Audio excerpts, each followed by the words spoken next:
Kami juga mencermati terkait dengan debat terakhir tadi malam, memang dialektikanya nampak berbeda, tetapi semua mencoba menampilkan gagasan yang baik.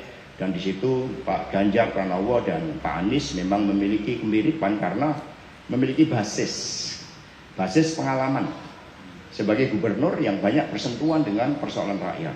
Nah, untuk itu sebaliknya Pak Prabowo karena pengalamannya di pertahanan ya hanya defense dan defense.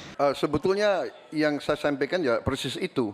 Jadi kita belum kita beri program kita beri makan ibu yang sedang hamil.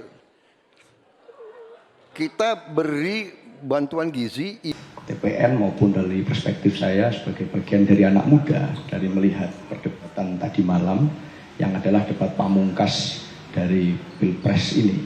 Kita melihat bahwa tadi malam kalau kita cermati ada beberapa poin yang menarik dari perdebatan yang melibatkan 3 paslon. Pertama-tama kita melihat tampilan Pak Prabowo. Tadi malam kita bisa melihat sekali bahwa secara fisik, secara tampilan beliau tampak sangat kelelahan. Sehingga dalam berkali-kali statement yang beliau sampaikan, beliau tampak sangat out of character, keluar dari karakter beliau biasanya. Kalau publik menangkap selama ini dalam forum-forum maupun dalam debat capres sebelumnya, Pak Prabowo tampil dengan begitu temperamen, mudah terpancing, kemudian publik menangkap ada arogansi di situ. Tadi malam Pak Prabowo tampak kelelahan.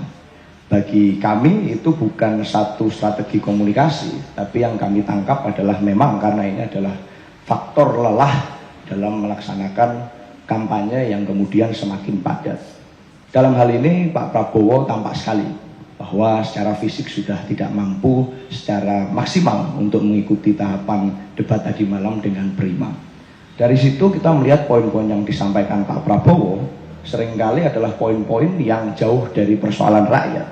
Padahal debat tadi malam itu adalah debat tentang urusan perut rakyat, debat tentang masa depan rakyat, debat tentang kesejahteraan.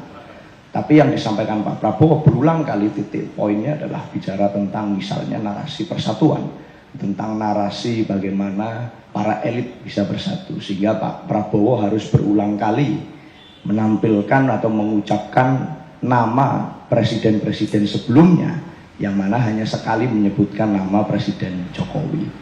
Kami menangkap ini adalah sebagai bagian dari Pak Prabowo sudah mulai tak percaya diri dengan dukungan yang demikian kuat dari kekuasaan. Ternyata juga pada hari ini dalam berbagai titik kampanye akbar, ternyata kita menangkap di media sosial seringkali sepi, sehingga tidak percaya diri itu tampil dengan bagaimana Pak Prabowo tidak lagi sering menyebut nama Pak Jokowi, tapi kemudian malah banyak bicara tentang narasi-narasi elit yang jauh dari rakyat.